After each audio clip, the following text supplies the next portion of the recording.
Très chers frères et sœurs, bonjour.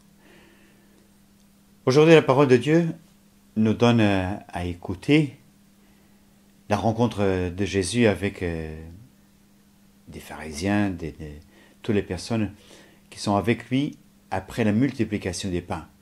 Il a une discussion autour du pain de vie et les gens demandent à Jésus, alors pour recevoir ce pain qui vient du ciel, qu'est-ce que nous devons faire? Et on l'écoutait hier, Jésus disait, mais il faut croire au Fils de Dieu. Et face à cette question, les pharisiens demandent à Jésus, mais quel signe tu nous donnes? Fais-nous un signe extraordinaire pour que nous croyions. Quel signe tu nous donnes pour que nous croyions? C'est quand même assez étrange. En effet, Jésus venait de faire un signe immense. Pour les disciples, plusieurs même. Jésus venait de nourrir une foule de 5000 hommes avec quelques petits pains. Les pains, c'était le goûter d'un petit enfant. Jésus venait de les rejoindre en marchant sur l'eau. Bon, c'est vrai que les autres ne les ont pas vus, mais les disciples l'ont vu. Et tout d'un coup, Jésus, qu'il parle de ce pain qui vient du ciel, il demande, mais quel signe tu nous fais? Quel signe extraordinaire tu nous fais? Et vous voyez, la raison de la demande de ce signe, c'est pour que nous croyions. Et on pourrait se dire, est-ce qu'on a besoin de signes pour croire? Et la réponse, c'est oui. Jésus en fait des signes. Et Jésus, tous les miracles qu'il a produits, qu'il a faits, que Saint Jean appelle des signes, c'est bien pour que nous croyions. L'évangile de Jean termine en disant cela. Tous ces signes-là ont été faits pour que nous croyions. Alors, Dieu nous fait signe. Et vous voyez, c'est très beau de comprendre ça, que les signes sont là pour nous dire, comme quelqu'un qui nous fait signe. Hello, bonjour, tu me regardes? Oh, je suis là, hein? Et Dieu nous fait signe. Mais pour aller plus loin, et ce n'est pas le fait de voir des signes qui nous permettra d'avoir la foi en Jésus, qui nous permettra d'avoir la certitude. Il faudra toujours, à un moment ou à un autre, faire le choix de croire.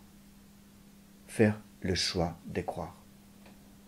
Souvent les gens disent qu'elles sont comme Saint Thomas, voir pour croire. Mais la vérité, c'est que même en voyant, si notre cœur n'y est pas, nous ne croirons jamais. Si dans notre cœur nous ne choisissons pas de croire, nous ne pourrons jamais. Je voudrais vous raconter une histoire qui m'a toujours marqué, qui s'est passée avec la sœur Bridge McKenna.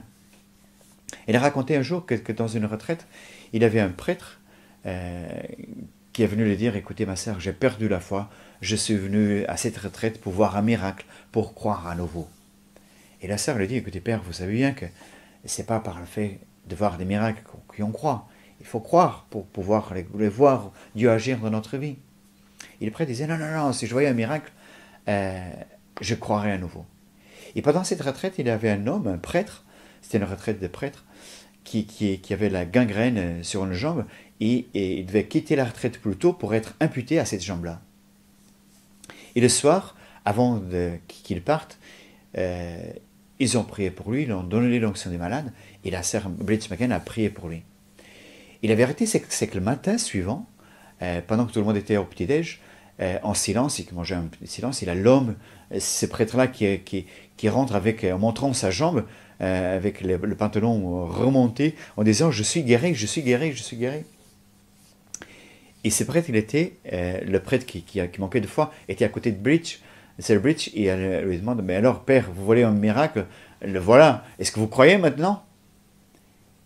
Et la réponse de ce prêtre à la sœur, c'était « Mais ma sœur, est-ce qu'il avait vraiment de la gangrène ?»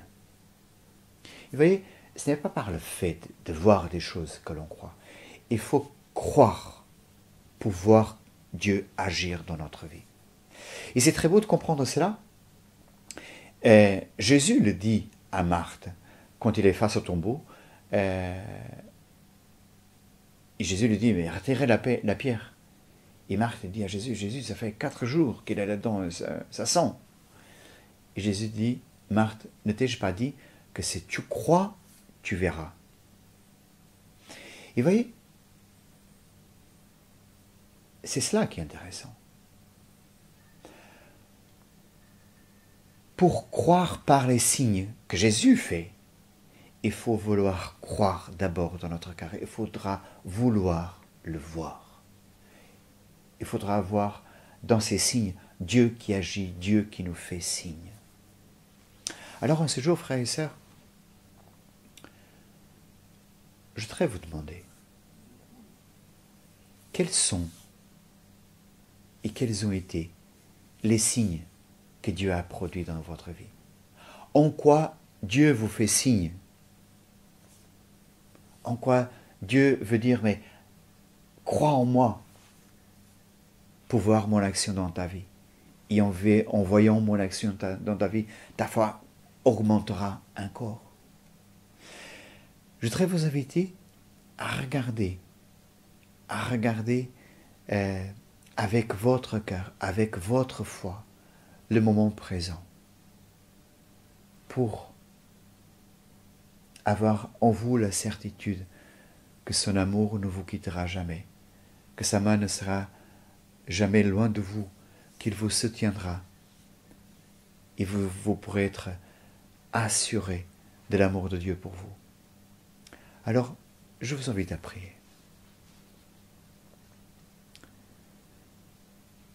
Jésus, je te bénis parce que tu nous fais signe. Et par toi, Dieu nous fait signe. Dieu veut nous rappeler que nous sommes précieux. Dieu veut nous montrer combien nous sommes précieux pour toi. Seigneur, donne-moi à voir tous les signes de ton amour pour moi. Et donne-moi, Seigneur Jésus, de le voir avec les yeux de ma foi, pour que, en croyant, je puisse voir tout ce que tu fais en moi. Seigneur, donne-moi de croire qu'à chaque instant, tu es là présent et pouvoir le découvrir dans ma vie. Seigneur, par grâce, je te demande, donne-moi de croire pour voir ta présence dans ma vie et qu'en voyant les signes que tu me fais, ma foi puisse grandir encore et confirmer et fortifier la foi de mes frères et sœurs. Amen.